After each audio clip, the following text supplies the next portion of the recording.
Whether you're a hardcore Drake stan, an honorary member of his ops list, or just watching from the sidelines, I think one thing we can all agree on is that Drake's fans have been put through the ringer this year. After watching their favourite artist lose the most high-profile rap beef of the century, both in the culture and the courtroom, a little crash out isn't exactly surprising. What is surprising is how the discourse around the Kendrick versus Drake battle has held up a mirror to us, exposing just how deep our bullshit culture war has seeped into the discourse around our art and our music. This was the first rap beef of its scale to unfold in our post-COVID Trumpian political moment, an age defined by tribalism, by algorithmic echo chambers, and a rabid cult-like sense of parasociality. More on that later. Now, full disclosure, I'm a huge Kendrick fan, so let me be clear, both fan bases have shown their worst impulses during this beef, with toxic and cringe behaviour flinging from both sides of the aisle. Still though, if this feud is a microcosm of our broader political climate, Drake's fanbase is currently playing the role of right-wing conservatives, and today I'm going to explain how. Now, I'm not saying every Drake fan fits what I'm about to describe, but there's a growing faction within the hardcore reaches of your fanbase that concerns me, and it should concern you too. A bit of context: I have a master's in human rights and work full-time in political advocacy here in the UK. For the past 5 years, studying this global shift towards right-wing authoritarianism has been my literal job. So, for this video, I've identified 5 pillars of MAGA-style conservative thinking, and I plan to take them one by one, explaining how Drake's fandom currently fits into and embodies each. Alright, let's get into it. The first pillar of modern conservative thinking is to create a parasocial cult of personality. We've seen this in abundance in recent years with the messiah-like treatment of a certain you-know-who is assigned idyllic attributes such as being all-loving, strong, attractive, caring, even if this is directly contradicted by, you know, literally everything they say and do. Now, this parasociality is a staple ingredient of music culture in the digital age, and it is something that I'm not going to spend loads of time on here because I think it's true for most fan bases, even Kendrick fans, let's be honest. What I will say is that Drake fans not only have this in abundance, but they take it to a whole new level. I can't be the only one who throws up in my mouth a little bit every time I see his fan base refer to this 39-year-old man as the boy or Big D, a reference to his leaked nude tape that every single one of his hardcore fans seems to have actively sought out. I mean, you do you, but still. Just take a quick trip to the Drake side of the internet and you'll find countless posts deifying him, banging on about his nails, his physique, his son's football practice. Again, this parasocial cult of personality is not unique to Drake, but it is a requisite of conservative thinking, and his fanbase has it in spades. Okay, now get your tinfoil hats on, because the second pillar of modern conservative rubric are conspiracy theories and general conspiratorial thinking. These are usually entirely baseless,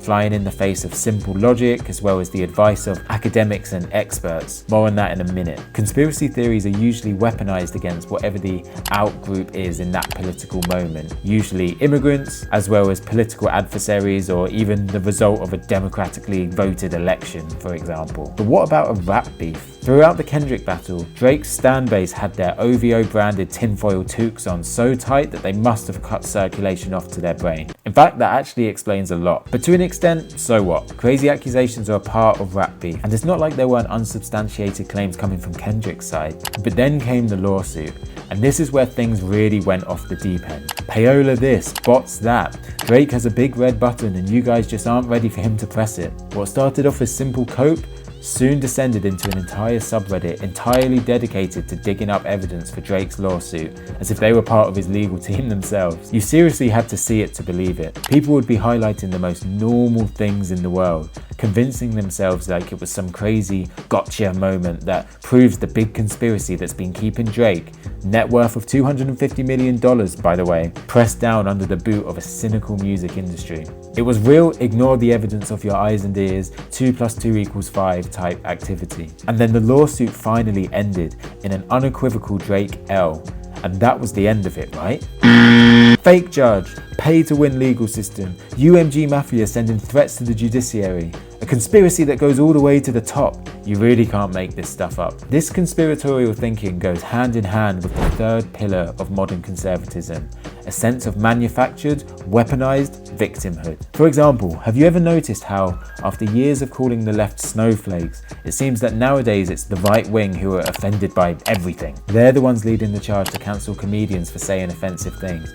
They're the ones convinced that white people are being subjugated, discriminated against, or, in the most extreme cases, replaced entirely? Well, this lawsuit has brought out the same character in Drake's core fan base, who are convinced that Drake, and themselves by extension, are plucky underdogs within the music industry, being persecuted at every step, and who are now entrenched in some kind of righteous David versus Goliath battle with the Sith-like UMG. And don't get me wrong, f*** UMG.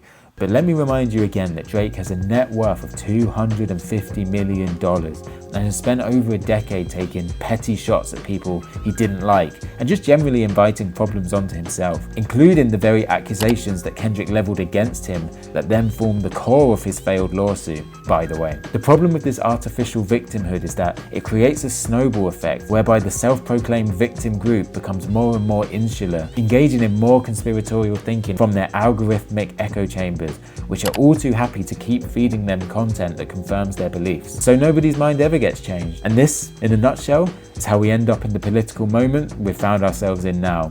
The world is great, I love it here. Okay, the fourth pillar is anti-intellectualism and a distrust of the experts. And this is a big part of right-wing thinking in our current bullshit culture war. What was once labelled as intelligence and nuance has been expertly reframed as elitism. Right-wing political figures have taught us to distrust the stuffy academics in their ivory towers with their facts and their research. Don't trust the doctors either. Don't even trust the basic practice of looking things up and verifying things for yourself. Just trust us. Trust exactly what we tell you. Trust our made up numbers and our tariffs. Trust us when we say that immigrants are eating your dogs. Trust us when we tell you to put literal bleach in your body.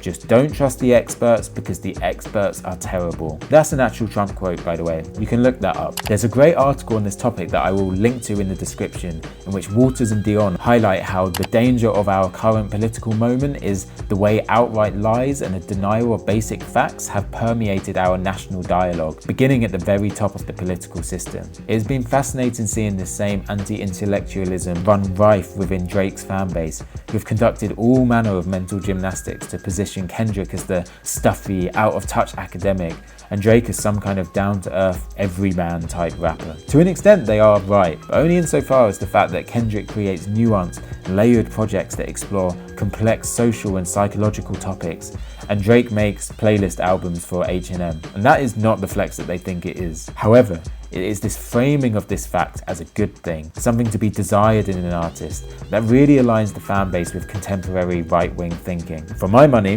this really started with Drake himself, with that terrible line on Family Matters, "Now you rapping like you about to get the slaves freed." His fan base really picked up this sentiment and ran with it too. I'm sure many of you remember this infamous tweet, for example. It's important to remind ourselves that at its very foundation, hip-hop is supposed to be counterculture, at least to middle American social norm. Its very existence is a protest. And I'm not saying that it should be entirely political, quote-unquote, protest music, but to admonish this side of the genre is a total affront to the very core of the art form. And if I were Drake, I would be ashamed of myself for provoking this sentiment in my fan base. But Drake isn't ashamed of this.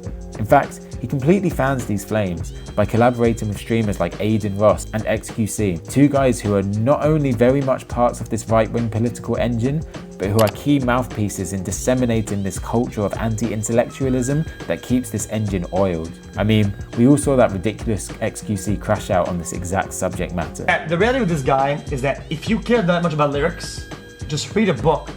Ask the rappers to write books and read their books, read their tweets, read their thoughts, something like that. Because I don't care about no lyrics, bitch. It's noises. It's not fucking, oh dude, that was poetry. I don't care. I mean, what even is there to say? The fifth and final pillar that I want to talk about is the idea of name calling and meme warfare. Now, at its core, I'm not saying that name calling is a new or even a bad thing. It has been a key part of rap beefs for decades before our modern political era. And it's honestly kind of funny. However, have you noticed how name calling has become a much more intrinsic part of our political discourse since the rise of Trump? It started with Crooked Hillary, then Sleepy Joe, and so on. Before Trump, you would never hear politicians talking like this in debates and at rallies. but now it feels like a foundational part of our politics. And this has permeated into our rap discourse too. The name calling, which again has always been around, has taken on this new bitter flavour. It isn't just funny anymore. People are genuinely spitting these names out with venom. On the Drake subreddit, it feels like you are forbidden from calling Kendrick by his actual name. You have to call him K-Bot, which I love because it directly feeds into this conspiratorial thinking that we spoke about earlier. Or midget, which is by far the most common one, and one that has a real sense of vitriol behind it. Now let me be clear, I am not clutching my pearls here.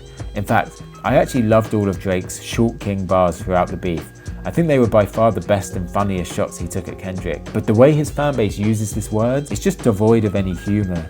It is pure bitterness, like they want it to be a slur or something. So, whilst I'm not against name calling in rap beefs, I do think that Drake's fanbase has enacted a paradigm shift in the volume of and intention behind this name calling. And this is a direct mirror of how the same derogatory tactics have been used by conservatives to poison our modern political discourse. So there it is.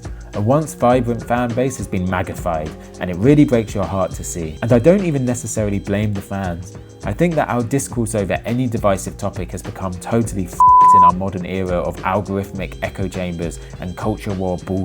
In many ways, this has been coming for a while now. Someone that I very much do blame, though, is Drake, who I think has really leaned into his role as a right-wing grifter since the beef ended. I touched briefly on his collaborations with certain streamers, but there's still a lot more to say on that. And I didn't even get into his collaboration with State, which really zeroes in on alienated young people and puts him firmly on the wrong side of history with the gambling epidemic, something that will not be looked back on favourably by future generations. You can quote me on that. So maybe a part 2 to this video is in order.